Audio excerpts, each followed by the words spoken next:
We're here to make a new type of news. New insights, new styles, and new topics every day.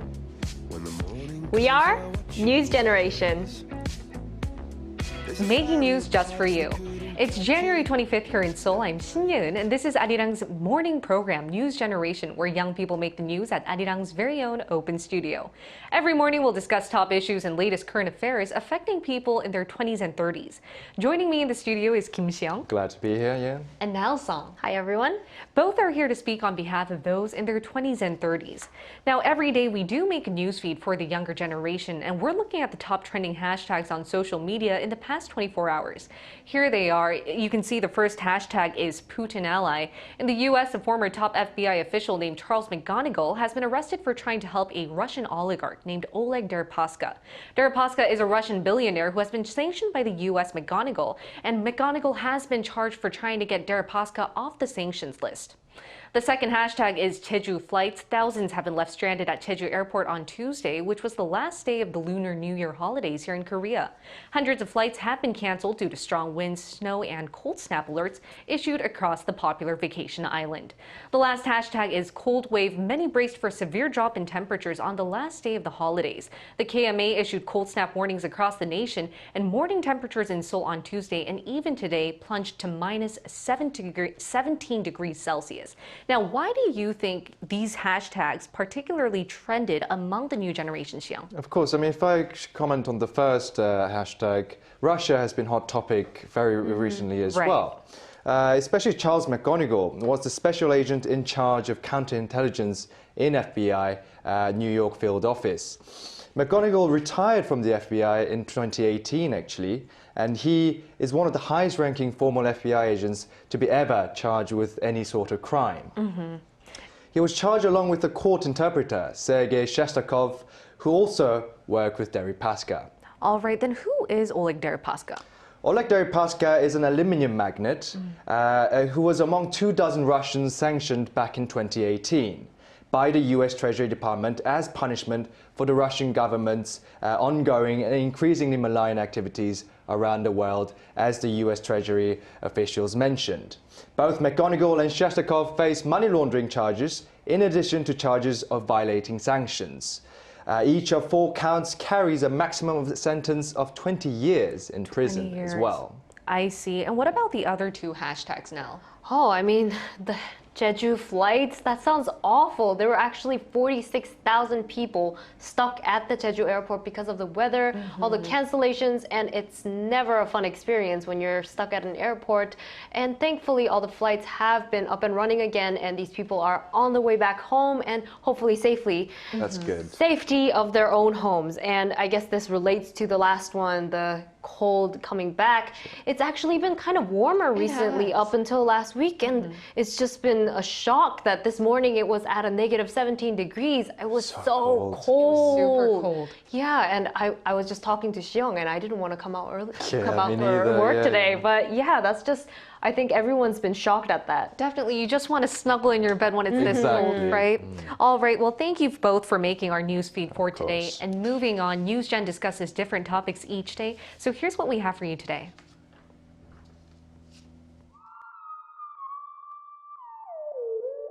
The holidays may be a time for families to gather together and celebrate.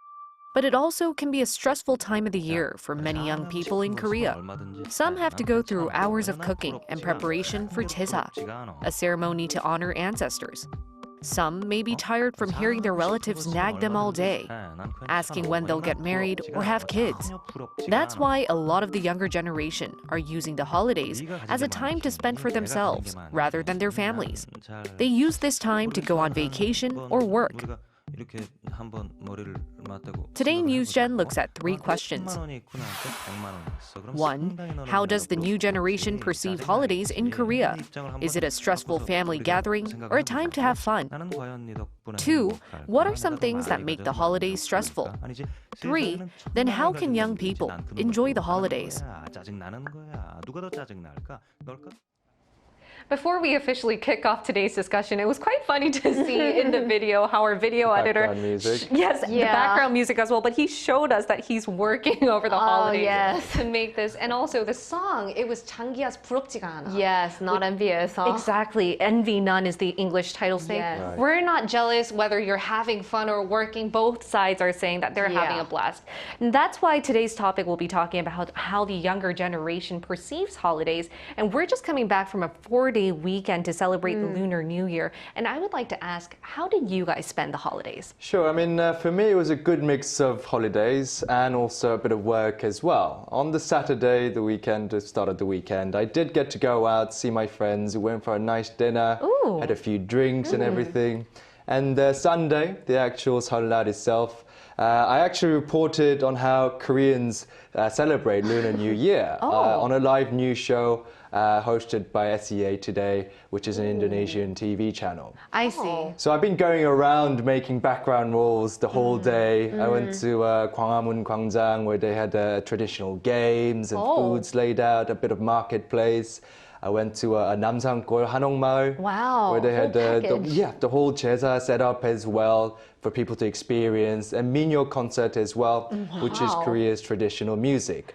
All very exciting. All right, so you had a really exciting 4-day weekend, both with fun and work, well balanced. Exactly. What about you now? Actually, none of my parents and my in-laws aren't living in Korea at the moment, so it kind of takes the pressure off. So we went glamping. We went glamping. Ooh. Right. Yeah, glamping is a glamping? combination of camping and glamour. So I guess that's just I spent a glamorous terminology. camping. All Yes. right, and you mentioned that there is some pressure that a lot of married women, especially here in Korea, feel over the holidays. Why so? Traditionally, we have this thing called 차례, and women are mostly the people who do the cooking that's involved with the tradition. So, yes, it's quite stressful. It's definitely stressful if you have to go through hours of preparation. But before we move on, what is 차례시험? So right, at the center of this 설날 holiday, the Lunar New Year for Korea, we have the ritual of ancestor worship. The family traditionally participates in a highly structured ritual referred to as 차례. 차례 involves the preparation of food and the serving of food to your ancestors. All family members participate in the final step of the ceremony called 음복, where we all share the food that we prepared, share stories and things like that, thereby gaining the ancestors' blessing for the coming year. I mean, our family does host all the 제사 for our family as well, because my father is the only son of my grandparents. I see. But for this 설날 차례, we actually hosted it on the first day of January, which is the first day of the Gregorian calendar, to be able to invite our aunts who won't be otherwise be able to be there due to the 차례's patriarchal tradition, where they have to go to their husband's family's gathering instead. Exactly, and I think that's a really important point that you mentioned there, how your aunts go to their husbands' houses. Because 차례 is still considered very patriarchal, a lot of women are the ones preparing it, and that's causing a lot of stress. And I think for you now, though your family is abroad, this is causing a lot of stress for your married friends too, right? I mean, everybody around me is so stressed about cooking because it's how much effort you put into it that you see the true heart behind it. And 전 takes so much work. You have to make the batter, and it's all oily, and then you have to clean it up afterwards as well. So there's a huge package of work that you need to do. And on top of all that, you have the unwanted conversations and intrusive questions that always come around on holidays. Exactly. Apart from cooking chon, which is Korean traditional pancakes, you have those unwanted conversations you have to listen from your loved ones. And Seong, this is causing a lot of stress. Are there any ways to overcome this, though? I mean, family holidays definitely can be stressful for the lot of us. According to the marriage consulting company Kayan, a survey, these are the questions that often make family gatherings awkward. What are they? Let's have a look at the screen. All right. At first place, we have work-related questions such as salary. Second place, marriage and dating. I see. That's definitely a question. That could be one of them. Third place, holiday spending. Fourth, interestingly, pets. Ah, I see. And fifth, working during holidays. And lastly, questions related to health and diet? Aw. Yeah, right. So all of these questions may come as stress to you. However, as you know, you can't choose your own family. So although it may be difficult, I'll say try not to take anything too personally.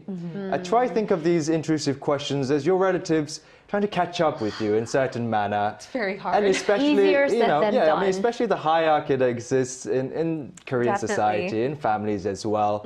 It might be their, your older relatives' just way of expressing, love and, trying to know what's going on in your life as well. Yes. So I'll try to say, take it as a lovely celebration of holiday, as a family gathering, and enjoy the foods and festivities as much as you can. I think that's really good advice, and I try to take that into heart as well. Though I love my family, I love my grandparents, Right. sometimes they give me words of advice that, if I'm in a bad mood, it can be considered as course, nagging. yeah. But at the end of the day, we should perceive it to be loving I hope comments. so, For yeah. sure. Right, but another factor that might stress us out is 세뱃돈.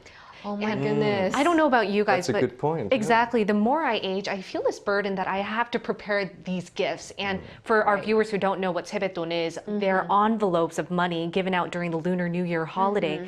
And I'm wondering now, as a married woman, do you give them out to your family members? Right, so traditionally it's supposed to be the older person giving it to the younger person, and now that I am a legal married person, I should be the one giving it out to the younger, maybe nephews and nieces and my cousins even Right. who are younger. But thanks to COVID, I actually have been able to avoid it for a Oh. while.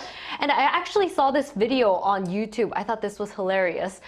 They've actually blindfolded the recipient of sebeton and given them a spatula that you flip the chons with, and they can pick up blindfolded however much money they would like to receive. No And way. it's actually quite difficult. So I thought this was great for the person giving the money, because you don't have to worry about who's taking what. You'll just put a pile in the middle and say, whoever takes it, takes it. It's not only relieving stress, but it's also very fun. Right. And also very fair, I would say. Very Yeah. fair You know, too. Definitely. participate in a game, see how much you can win. Exactly.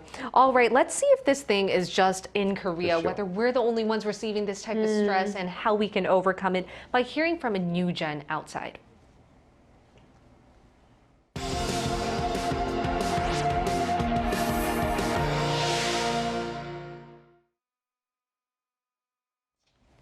To see how the global new gen perceive the holidays, we have with us a master's student in marriage and family therapy, Nate DeAndre from the United States. Welcome, Nate. Hello, thank you for having me. Hello, Nate. Hello. Hi. Now, before we actually go inside the interview, could you first briefly introduce yourself? Sure, my name is Nate. I currently live in Boston, Massachusetts as a marriage and family therapy graduate student. So I'm currently in my internship year, and I work at the college that I study at. All right, and we're talking about how the younger people in Korea perceive holidays. And because you're in the States, we're going to be asking you whether you feel that there's a generational divide between the perception of holidays in other countries that you've lived in. hmm Yeah, did grow up in Ukraine, and a lot of the things that you all have been mentioning, I can definitely relate to. I have family here in the States as well as in Ukraine, and there are similarities, there are differences. In Ukraine, it's very much coming together and eating a 12-course meal, so the preparing is 12 definitely part of courses. it. And then in America, I definitely relate to all the questions that you can get, whether it's relating to work or, how is this and that going? It can be Right. overwhelming, especially if you have a bigger family. So I think it's not just a thing in Korea, but it's definitely universal. Definitely. And do you two have any questions that you might want to ask Nate? I actually do have a question for Nate. Nate, I mean, what do holidays mean, in your opinion, for the younger generation? I mean, do people in other nations also gain stress from unwanted questions like the ones you've mentioned? Yeah, absolutely. I think that there are differences in, say, the values of the different generations that come together.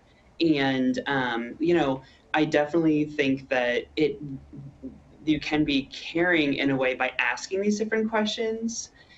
And it's how we receive those questions at the same time. I think that, for example, example that comes to mind is before in America, say the grandparents' generation, you could work one job for 40 years and be good to go. Whereas I think that a lot of people our age might try this job and tried out different Right. things. And that's Sure. more normal. And so all the comments of, why aren't you just sticking to one job? That makes you lazy or it makes you just decide on something and go with it. Yeah. But it's normal and it's okay. Yeah. And as someone who is in, marriage and family therapy, do you have any advice for, those of us on holiday and people keep asking these emotionally very iffy questions and keep pushing the boundary? Do you have any advice for people who would like to stay away but also be caring to those relatives? Yeah, family is a different dynamic because family knows you in a different way, right? Right. And so I think that we have this mindset of, oh, it's family and I owe them something, right? And yet that kind of puts ourselves to the side. So I think just being in tune with your own reactions in your body to say, okay, that question's it's causing me to have a reaction. And I think it's okay to take a little bit of like a breather, like a 10-second breather. Let me just go get some fresh air and maybe that'll help me, right? Or Yeah. kind of saying, I'll answer that question, but right now I need to prepare myself so I can answer it, calmly Sure. and authentically. Definitely. And I love the saying where you said family is a different dynamic. It is. You have to love them, you're with Right. them. But at the end of the day, you should do what's good for you too, right? Yeah, exactly. Yeah, You can't absolutely. choose your family, I guess. Right. All right. Thank you so much, Nate. It was a pleasure to have you here. Thank you for having me. Thank you very much, Nate. All right, now if we may bring the discussion back to the studio, I would like to ask which of Nate's comments fascinated you the most? For me, I would say the mention of the change of society, how the generational differences might be able to, be the reason why some people might ask these intrusive questions. I mean, families are all sorts of generations. You get your grandparents, you get your cousins, you get your parents and your aunts and uncles as well. Right. So it's usually about 2-3 generations Right. in one mix. I think that's a good point that Nate mentioned and a reason why these awkward questions might come up in the family gatherings. Definitely. What about you, Niall? I think the fact that he pointed out that we are allowed to say, let me just answer that question Right. in a little bit, drawing that boundary line, saying, okay, I need a moment to process this, or even maybe just going further and saying, I'm not comfortable answering that question. I think it's actually very brave, but honest as well. And I think what fascinated me the most was that this is not only confined to Korea.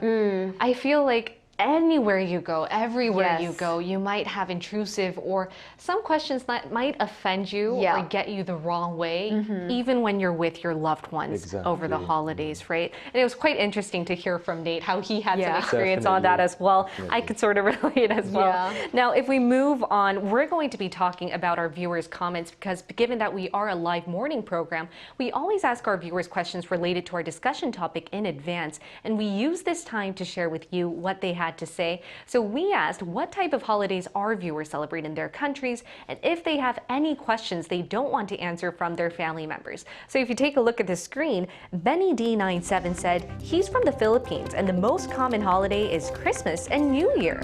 And Siska Andriani said the 3 biggest holidays in Indonesia is Eid Mubarak, Christmas, and Lunar New Year. The most common questions she received during family gatherings are about health or job. So that relates to your graph we Definitely, see yeah. there, right there, Xiao. And Naya LZ06 said, as a young married couple, the topic that comes up all the time is, when are you going to have babies? It's hard to tell them, I don't want babies yet. I feel like Wow. all of these comments are very relatable, and actually Yes. you've mentioned that some of these on family, health, these are questions that sometimes irk us the wrong way. Exactly, and I think it seems quite common. I'm quite interested to say have a viewer from Indonesia comment on our channel as well, because I was just on See Today, Southeast Asia Today, which is a prominent Indonesian Right. TV news channel as well. So I think definitely, I think these things about even children, even having babies, diet, family members, health and all those questions are common. And it's not just for Korea's case as well. It's quite interesting as well from my interview, from my live report for See Today. It seemed like the Lunar New Year, they call it the Chinese New Year in Indonesia because there's a big population of Chinese people as well. And it seems like a huge celebration as well. So I think it's quite interesting during this time period as well to see the different cultures and share different problems that might arise with our viewers. Right, because we are a global channel, we would love to hear our global insights from our viewers. And what about you, Nell? Which comment fascinated you? I think the last one about having babies, because that's actually something that I get asked a lot. As soon as you're married and you thought you would be done after you're done with the marriage homework, like when are you having a baby? And then when's your next baby? And then when are they going to, school and things like that? It's never ending. The questions just keep rolling I on, know. don't they? It's never ending. All right, well, we'll wrap this up for now. Every day we do upload questions related to our discussion topic for our viewers to answer. And if you want to participate, please search Arirang News on YouTube and look into our community tab. The link is right below. Now, we've already come to the final part of our discussion today. Yes, time flies. And I would like to wrap up by asking ourselves, then how does the young generation or how do young people want to spend their holidays? I mean, I think the dynamic changed quite a bit with COVID-19. In the past few years, we didn't actually get to, go to family gatherings. Family gatherings were practically sort of illegal even anything of, gathering more than few peoples as well. So I think that really changed the dynamic. I think the millennials, not just the millennials and Gen Z, but the other generations compensated that by going on holidays, going to different places, or having their individual time. But for me, I do believe that maintaining a certain level of tradition is still important. Even though I might be a millennial, even though we might be a melting pot of culture these days, we do have to keep our own identity. Definitely. Not in an offensive way, not in an intrusive way, but just to know our identity and our culture ourselves. What about you, Nell? I think we work hard and deserve good breaks. But, I think I agree to a certain degree about what he said about tradition. Tradition is important, but I think to a degree it needs to be flexible so that people don't get hurt. And if it's a tradition that people ask intrusive questions that are offensive, then maybe we should dial it back. And new traditions can be made every year.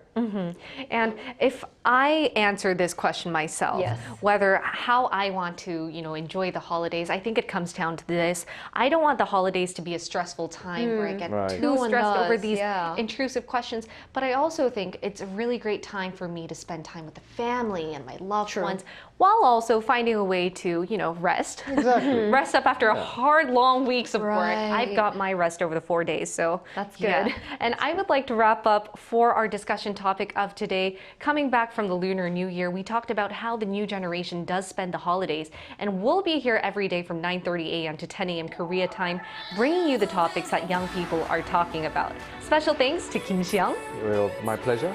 And Niall Song. Thank you. All right, and thank you everyone for watching. We'll see you tomorrow morning. We are News Generation.